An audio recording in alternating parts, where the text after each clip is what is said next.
రాజమహేంద్రవరంలో ఉప ముఖ్యమంత్రి పవన్ కళ్యాణ్ పర్యటించారు. గోదావరి పుష్కర ఘాట్ల దగ్గర జరుగుతున్న పనులను పరిశీలించారు. పుష్కర ఘాట్ల దగ్గర ఏర్పాటు చేసిన ఫోటో ప్రదర్శనను పరిశీలించారు. ఆ తర్వాత పుష్కర ఘాట్ నుంచి కోటి లింగాల ఘాట్ వరకు బోట్లో ప్రయాణించారు. పుష్కర ఘాట్ల వద్ద ప్రస్తుత పరిస్థితి, జరుగుతున్న అభివృద్ధి పనులను గురించి అధికారులను అడిగి తెలుసుకున్నారు. ఆ తర్వాత నల్ల కాలువ చేరుకుని చెత్తశుద్ధి ప్లాంట్ ను పరిశీలించారు. ఆ తర్వాత రాజమహేంద్రవరం మున్సిపల్ కార్పొరేషన్ కార్యాలయానికి రానున్నారు. జిల్లా అధికారులతో సమావేశమై పుష్కరాల ఏర్పాట్లపై సమీక్షించనున్నారు. అఖండ గోదావరి ప్రాజెక్టు పనులను పవన్ కు వివరించారు మంత్రి కందుల దుర్గేష్. గోదావరి నదిలో కాలుష్య నివారణకు తీసుకోవాల్సిన చర్యలపై అధికారులకు దిశానిర్దేశం చేయనున్నారు డిప్యూటీ సీఎం పవన్ కళ్యాణ్.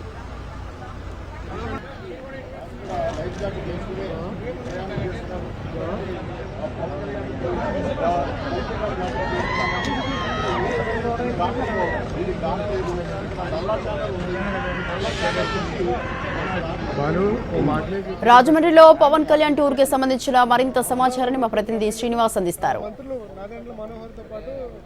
రాజమండ్రి మహానగరంలోని వ్యర్థ జలాలన్నీ కూడా గోదావరి ప్రాంతంలో కలిసే నల్లా ఛానల్ డ్రైనేజీ పంపింగ్ స్టేషన్ను ఇప్పుడు డిప్యూటీ సీఎం పవన్ కళ్యాణ్ పరిశీలించడం జరుగుతుంది.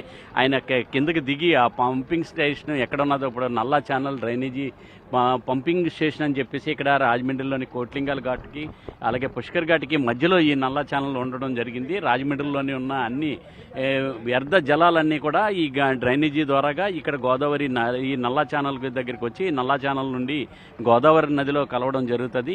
ఈ రకంగా కలిసే చోట ఇక్కడ ఈ పవన్ కళ్యాణ్ వచ్చి ఇక్కడ ఈ ప్రాంతంలో ఎలాగా కలుస్తుంది ఏంటి అనేది ఇక్కడ అడిగి తెలుసుకోవడం జరుగుతుంది.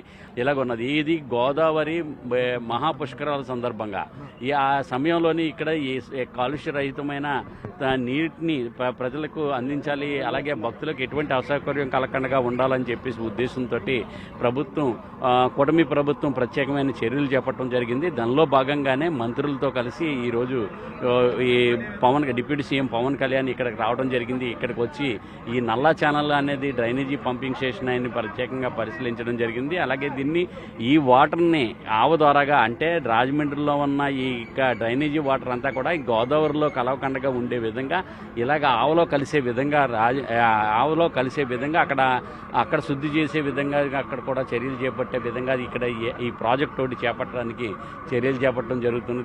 అయితే ఈ పవన్ కళ్యాణ్ టూర్ యొక్క ముఖ్య ఉద్దేశం ఏంటంటే గోదావరి కాలుష్యత రహితమైన విధంగా ఇక్కడ దీన్ని తీర్చిదిద్దాలి. గోదావరి మహాపుష్కరాల సందర్భంగా దీన్ని ఈ రకంగా చర్యలు చేపట్టాలనే ఉద్దేశంతో ఆయన ఈ పర్యటన నిర్వహించడం జరిగింది. ఈ పర్యటనలో భాగంగానే ఇక్కడ నల్ల ఛానల్కి విచ్చేసి ఆయన పరిశీలించడం జరిగింది.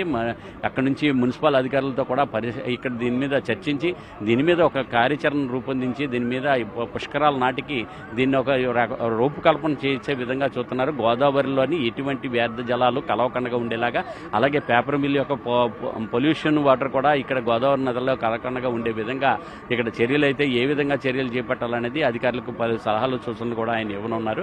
ఈ మున్సిపల్ కార్పొరేషన్ కార్యాలయంలో జరగనున్న సమీక్షా సమావేశంలో దీని మీదే ప్రత్యేకంగా చర్చించి తర్వాత వాళ్ళకి పలు సూచనలు ఇచ్చే కూడా అవకాశం కూడా ఉండే అవకాశం కూడా ఉంది. కెమెరామెన్ ప్రకాష్తో శ్రీనివాస్, ఎన్టీవీ, రాజమండ్రి.